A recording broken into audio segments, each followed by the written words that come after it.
नमस्कार। आप सभी का स्वागत है हमारे चैनल सिंप्लीफाइड हिंदी में। मैं डॉक्टर नवनीता भाटिया आज आपको शिव पूजन सहाय द्वारा रचित पाठ माता का आंचल पर की व्याख्या बताने जा रही हूँ। यह पाठ कक्षा 10वीं की पुस्तक कृतिका में से लिया गया है।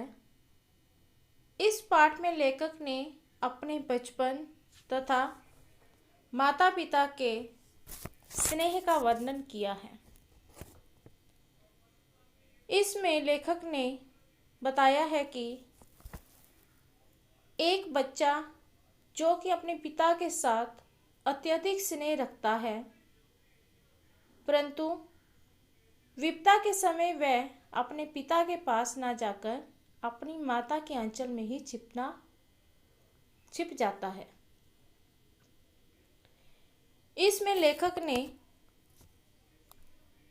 बताया है कि भले ही एक बच्चा अपने पिता के साथ अधिक समय बिताता हो, भले ही दोनों एक दूसरे के साथ अत्यधिक स्नेह रखते हो, परंतु जब भी बच्चे के ऊपर कोई आपदा आती है, कोई मुसीबत आती है, कोई विपदा आती है, उस समय बच्चा अपने पिता के पास नहीं जाता, बल्कि अपनी माता के आंचल में शरण लेता है। वह माता के आंचल में ही अपने आप को सुरक्षित महसूस करता है। इसके अतिरिक्त इस पाठ के द्वारा लेखक ने पुराने समय अर्थात आज से बहुत पहले के समय के गांव के वातावरण और उस समय के खेलों के बारे में भी बताया है। लेखक ने पुराने समय के खेलों और आज के समय के खेलों की तुलना की है कि उनके ज़माने में खेल कैसे खेले जाते थे। घर के ही सामान को खेलों की सामग्री बनाया जाता था, परंतु आज का वातावरण उससे बिल्कुल ही विपरीत हो चुका है। लेखक ने इसमें लोकोक्तियों का भी वर्णन किया है। शुरू ही में ही लेखक कहता है कि जहाँ लड़कों का संग तहाँ बाजे मृदंग, जहाँ बुड्ढों का संग तहाँ खर्चे का तंग। क्या कहना चाह रहा है लेखक कि जब भी लड़कों को अपना संग मिलता है, अर्थात अपने जैसे ही खेलने वाले अपने हम उम्र के लोग मिलते हैं, बच्चे मिलते हैं, उस समय उन्हें एक अलग ही आनंद प्राप्त होता है, उन्हें एक अलग ही मज़ा आता है। परंतु जहाँ भी बुज़ुर्ग बैठे होते हैं, बुज़ुर्गों का संग होता है, वहाँ पर सिर्फ घर गृहस्थी की बातें होती हैं, खर्चे के बारे में ही बातें होती हैं। अब लेखक अपने परिवार का वर्णन करते हुए, अपने घर का वर्णन करते हुए बताते हैं कि हमारे पिता तड़के उठकर निबट नहाकर पूजा करने बैठ जाते। हम बचपन से ही उनके अंग लग गए थे। माता से केवल दूध पीने तक का ही नाता था।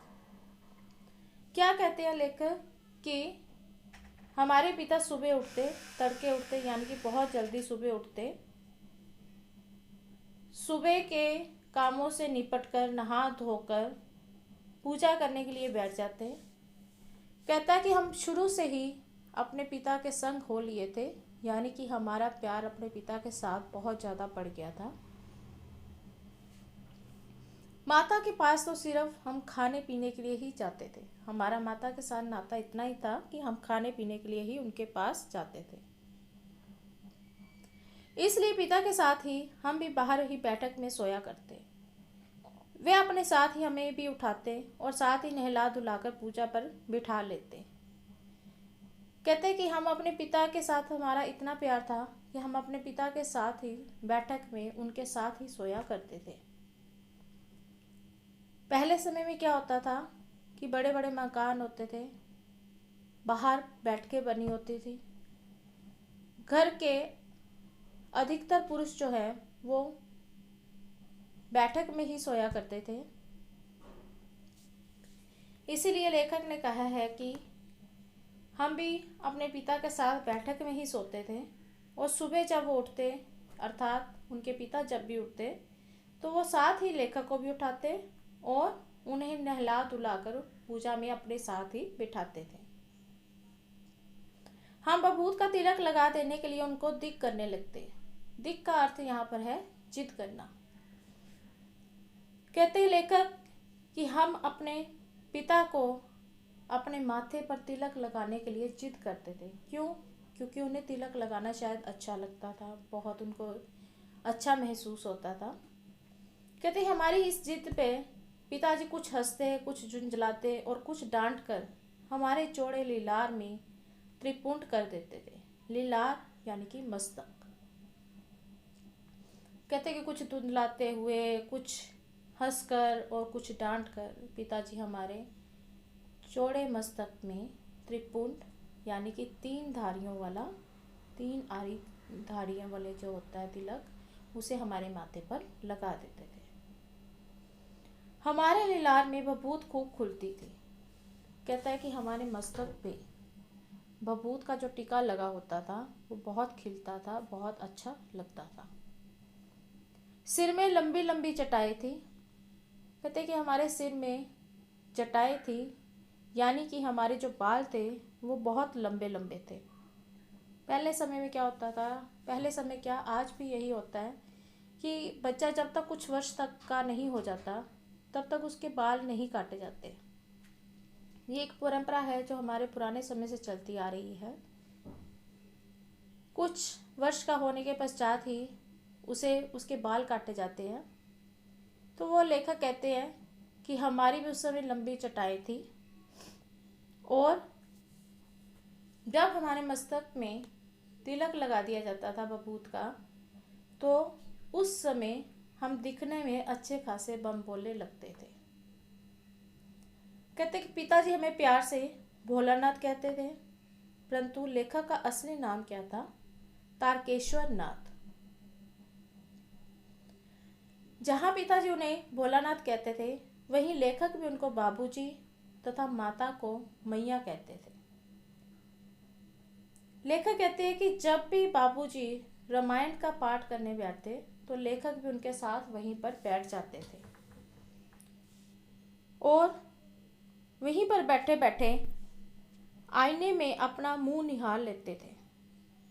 परंतु जब भी लेखक ये देखते कि पिताजी उनकी ओर देख रहे हैं तो वो कुछ लजाकर, कुछ मुस्कुराकर, यानी कुछ शर्माकर, कुछ मुस्कुराते हुए आईने को नीचे रख देते, तो पिताजी भी उनको देखकर मुस्कुरा पड़ते थे। कि जब पिताजी पूजा पाठ कर लेते तो वे राम नाम लिखने लगते। उन्होंने अपनी एक राम नाम बही बना रखी थी जिस पर वह 1000 राम नाम लिखते रहते थे और फिर 500 बार कागज के छोटे छोटे टुकड़ों पर राम का नाम लिखते और उन्हें आटे की गोलियों में लपेटते और उन गोलियों को लेकर गंगा जी की ओर चल पड़ते। लेखक कहते हैं कि जब भी पिताजी गंगा जी की ओर जाते तो लेखक भी उनके साथ ही जाते थे। जब पिताजी गोलियां गंगा जी में डाल रहे होते, मछलियों को उनको खाने के लिए दे रहे होते, तो वो उनके कंधे पर बैठकर हंसा करते थे। और जब वो चारा देकर, मछलियों को चारा देकर घर वापस लौट रहे होते थे तो रास्ते में पड़ते हुए पेड़ों की डालियों पर बैठकर वो झूला झूलते थे। अब लेखक अपने बचपन की यादों को ताजा करते हुए कहते हैं कि कभी कभी ऐसा भी समय आता था कि जब बाबूजी हमारे साथ कुश्ती लड़ते थे। कहते कि कुश्ती लड़ते हुए जानबूझकर बाबूजी नीचे गिर पड़ते, पीठ के बल पर लेट जाते और ऐसा महसूस करवाते थे कि जैसे हमने उन्हें पछाड़ दिया अर्थात हरा दिया। कहते कि उस समय क्या होता था कि जब पिताजी जमीन पर पीठ के बल लेट जाते थे तो हम उनकी छाती पर चढ़कर बैठ जाते थे। यह उतान पड़ जाते और हम उनकी छाती पर चढ़ जाते थे। यह उतान जाते मतलब पिताजी पीठ के बल पर लेट जाते और उनकी हम छाती पर बैठ जाते थे। वहीं बैठे बैठे हम उनकी लंबी लंबी मूछें उखाड़ने लगते और वो हमारे हाथों से मूछों को छुड़ाने का उपक्रम करते। जब वो हमारे हाथों से अपनी मूछों को छुड़ाते तब वह हमसे खट्टा और मीठा चुम्मा मांगने लगते। जब भी हम उन्हें खट्टा या मीठा चुम्मा देने लगते तब वे अपनी दाढ़ी मूछ हमारे कोमल गालों पर गड़ा देते थे और तब हम झुंझलाकर दोबारा से उनकी मूछों को नोचने लगते थे। कहते कि ऐसा करते हुए हम दोनों ही इकट्ठे खिलखिला उठते थे और ऐसे ही हम घर की ओर वापस आते, जहाँ पर माँ की हमारे खाने का इंतज़ार कर रही होती, हमारे लिए खाने का इंतज़ार कर रही होती। कहते वहाँ पर पिताजी अपने हाथों से एक फूल के बने हुए कटोरे में गोरस यानी कि गाय के दूध और भात को मिलाकर खिलाते। हम ऐसा दिखाते कि हमारा पेट भर चुका है। जब हम पूरी तरह से खा चुके होते, हमारा पेट भर चुका होता, तब भी हमारी मैया को ऐसा लगता था कि अभी भी हमने पूरा नहीं खाया है। तब वह पिताजी को कहती कि आपको बच्चे को खिलाने का ढंग नहीं आता है, बच्चे को भर मुंह कोर खिलाना चाहिए। और वे पिताजी से खाना लेकर खुद खिलाना शुरू कर देती। वह दही भात को अलग अलग पक्षियों के नाम ले लेके हमें खिलाती, जैसे तोता, मैना, कबूतर, हंस, मोर आदि। वो कहती कि अगर तुमने ये नहीं खाए तो ये उड़ जाएंगे। परंतु भोलानाथ भी बहुत शातिर थे। इससे पहले कि वो पक्षी नामी कोर जो था वो उड़ता, भोलानाथ जो थे वो उनको खत्म कर देते। आगे लेकर कहते हैं कि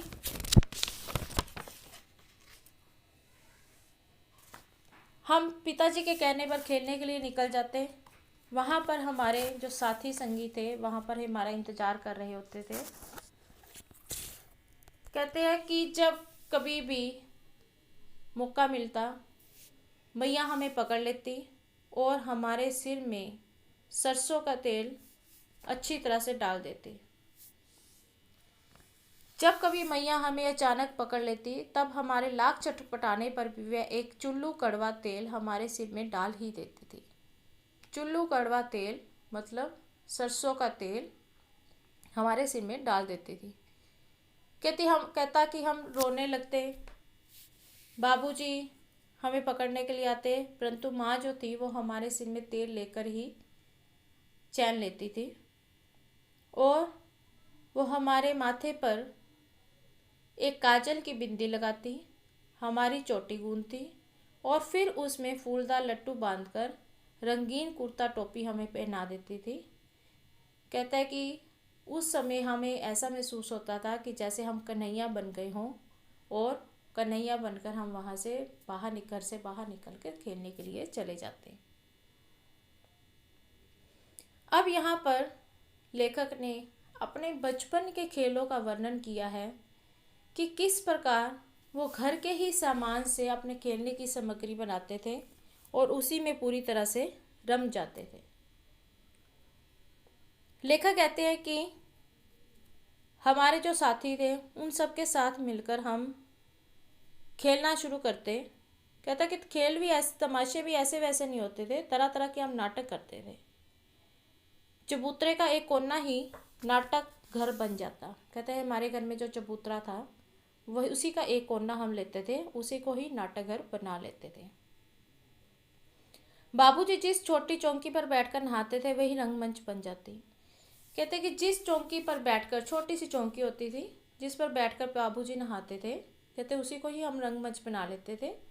उसी के ऊपर सरकंडे के खंभों पर कागज का चंदोआ तान कर मिठाई की दुकानें लग जाती।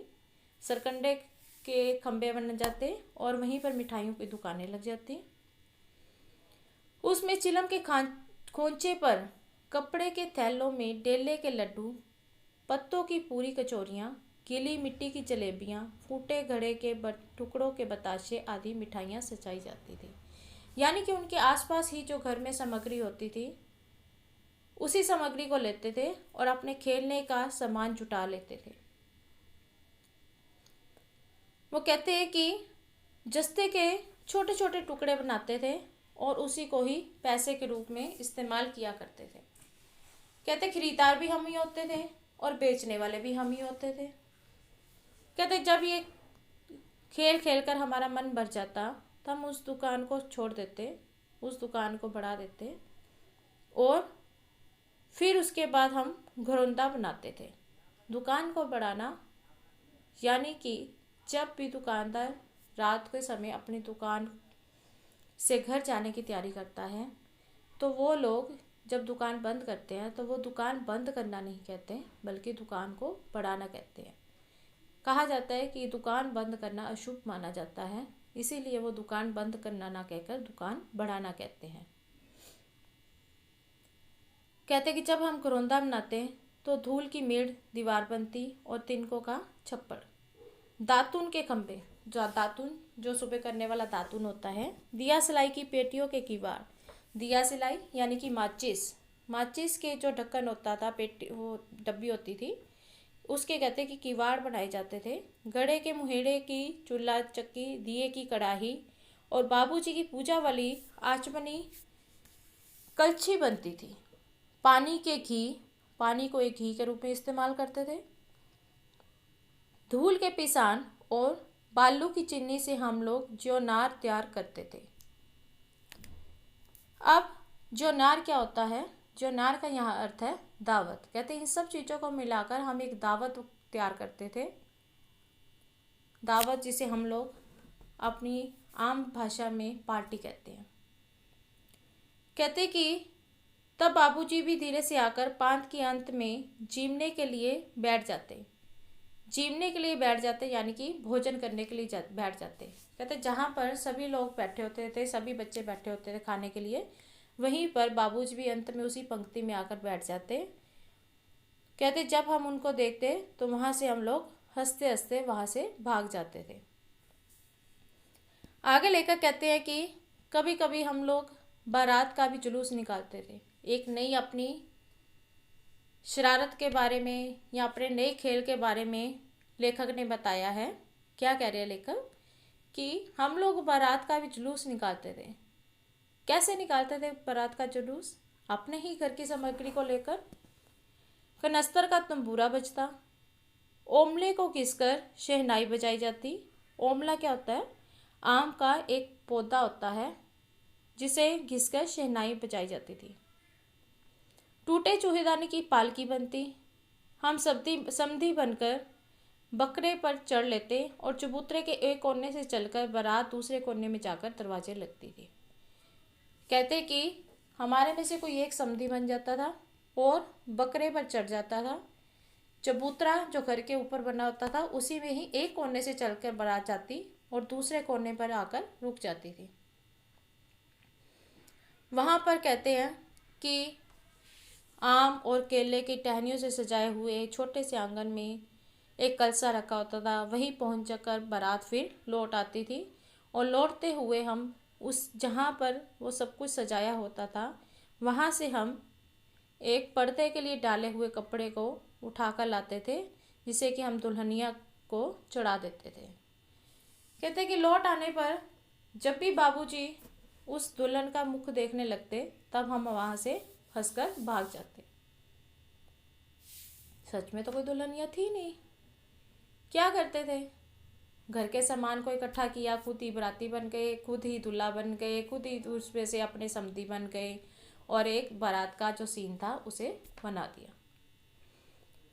कहते हम वहाँ से भागते हैं। थोड़ी देर बाद फिर हमारी मंडली जुट जाती। अब एक नई बात हमारे दिमाग में आती कि क्यों ना खेती की जाए। कहते तब बस हम लोग इकट्ठे होते और खेती के लिए अपना सामान जुटाना शुरू कर देते। चबूतरे के छोर पर घिरनी गड़ जाती और नीचे से गली जो थी वो कुआं बन जाती।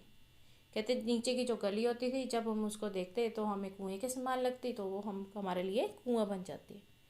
मूंछ की बटी हुई पतली रस्सी में एक चुक्कड़ बांध गाड़ी पर चढ़ाकर लटका दिया जाता और दो लड़के बैल बनकर मोट खींचने लगते। कहते हमारे में से दो ही लड़के बैल बन जाते और मोट खींचने लग जाते। चबूतरा खेत बनता, जो कंकड़ थे वो बीज बन जाते और ठेंगा हल जुआठा। कहते बड़ी मेहनत से हम खेत जोतते, उसमें बुआई करते और कुछ ही समय में हमारी फसल पककर तैयार हो जाती और हाथों ही हाथ हम उस फसल को काट भी देते थे। कहते फसल को एक साइड पे रखकर, एक तरफ रखकर हम उसे अपने ही पैरों के नीचे रौंद देते थे और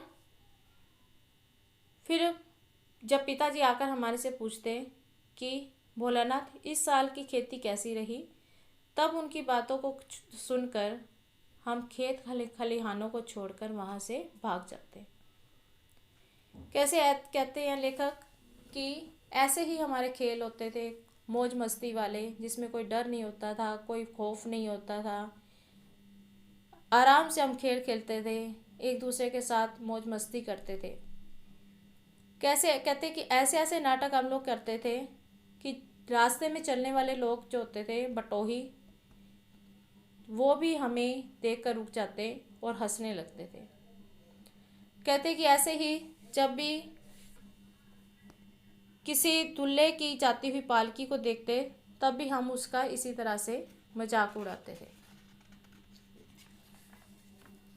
कहते कि इसी प्रकार एक बार उन्होंने एक बूढ़े वर को देखा। उस वर को हमने छेड़ा तो वो जो वर था उसने हमें बहुत दूर तक खदेड़ दिया। कहते कि हमें उस बूढ़े खुसट की अभी तक शक्ल नहीं भूली, उसकी यादें जो है अभी भी, शक्ल जो है वो अभी भी हमारी यादों में है।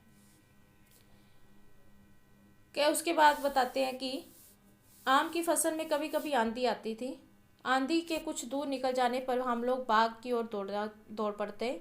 वहां चुन चुनकर घुले घुले गोपी आम चबाते थे। कहते कि एक दिन ऐसे ही एक बहुत तेज आंधी आई।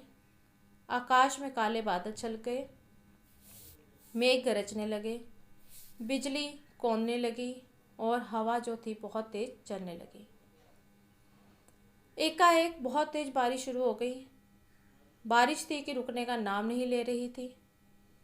कहते कि हम लोग पेड़ों के साथ सटकर खड़े हो गए, परंतु बारिश बंद होने का नाम ना ले। कहते लेकिन कुछ समय बाद जब भी बारिश खत्म हुई, जैसे ही बारिश खत्म हुई, हम लोग वहाँ से भागने ही लगे थे कि वहाँ से हमें बहुत सारे बिच्छू नजर आए। कहते बिच्छू को देखकर हम लोग बुरी तरह से डर गए और हम लोग वहाँ से भाग गए। भागते हुए रास्ते में उन्हें मुसन तिवारी मिल गए। मुसन तिवारी को उनमें से ही एक लड़का था बेजू। कहते कि उसने उनको चिढ़ाना शुरू कर दिया। कहते उनके साथ साथ हमने भी उनको चिढ़ाना शुरू कर दिया और जो मुसन तिवारी थे वो हमारे पीछे पीछे भागे और उन्होंने हमें दूर तक खदेड़ दिया, परंतु हम लोग भागकर अपने घर आ गए। मुसन तिवारी के कहते हम हाथ तो नहीं आए, परंतु वो पाठशाला में चले गए तो वहाँ से गिरफ्तारी का वारंट लेकर 4 लड़के हमें पकड़ने के लिए भागे। कहते कि जैसे ही हम घर पहुँचे वैसे ही गुरुजी की जो सिपाही थे, अर्थात वो 4 लड़के जो थे, वो उन लोगों के पास पहुँचे और उन्हें लेकर गुरुजी के पास चले गए। कहते जिसने शरारत की थी वो तो वहाँ से 9 तो 11 हो गया, परंतु हम उनके हाथ आ गए और गुरुजी ने हमारी खूब खबर ली। कहते कि जब बापूजी ने ये सब सुना तो उन्होंने आकर गुरुजी के आगे बहुत विनती की, बहुत प्रार्थना की और हमें अपने साथ घर ले आए। कहते हमें से अपने साथ लेकर घर आ रहे थे तो रास्ते में ही हमें अपने साथियों का झुंड मिल गया और हम अपना रोना धोना भूलकर, अपनी पुरानी बातों को भूलकर, गुरु जी की डांट डपट को भूलकर हम लोग फिर से हट करके, जिद करके गुरु जी की, बाबू जी की गोद से उतर गए और लड़कों की मंडली में जाकर मिल गए। कहते कि हम लोग वहाँ से चले तो एक मकई के खेत में पहुँचे। वहाँ पर हमें चिड़ियों का झुंड मिला। हम लोग उनको पकड़ने की कोशिश करने लगे, परंतु हमारे हाथ में एक भी नहीं आई। कहते कि कुछ ही दूरी पर बाबूजी और गांव के कई आदमी खड़े होकर इस तमाशे को देख रहे थे और वो हमारे इस तमाशे को देखकर जोर जोर से हंसने लग गए। उसके पश्चात अपनी एक अन्य शरारत का वर्णन करते हुए लेखक कहते हैं कि हम एक टीले पर पहुंचे। लेखक कहते हैं हम एक टीले पर पहुंचे और हमने वहां पर चूहों की बिल में से पानी को उलीचना शुरू कर दिया। पानी को नीचे से ऊपर फेंकना था। कहते हम सब थक गए। हमने पानी को इसलिए उलीचा था कि वहां से चूहा निकलेगा, परंतु वहां पर चूहे की बजाय शिवजी का सांप निकल आया। कहते शिवजी के सांप को देखकर हम लोग रोते चिल्लाते वहां से बेहताशा भागने लगे। बड़ी जोर जोर से हम लोग भागने लगे। कोई औंधा गिर गया, किसी का सिर फूट गया, किसी के दांत टूट गए, सभी गिरते पड़ते भागने लगे। कहते हमारी भी सारी देह जो थी, हमारा शरीर जो था वो लहूलुहान हो चुका था। हमारे पैरों के जो तलवे थे उनमें से कांटों के कारण, कांटे चुभने के कारण वो छलनी हो गए थे। कहते हम एक ही सुर में भागते जा रहे थे वहां पर और सीधा घर आकर ही रुके।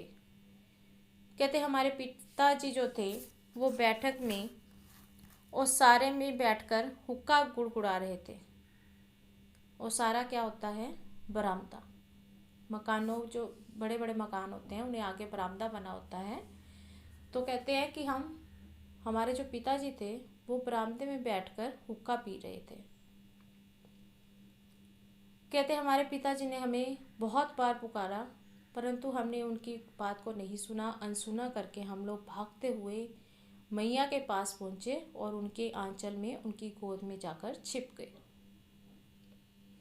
कहते मैया उस समय चावल अमनिया कर रही थी। मैया चावल अमनिया कर रही थी, या अमनिया का अर्थ क्या है?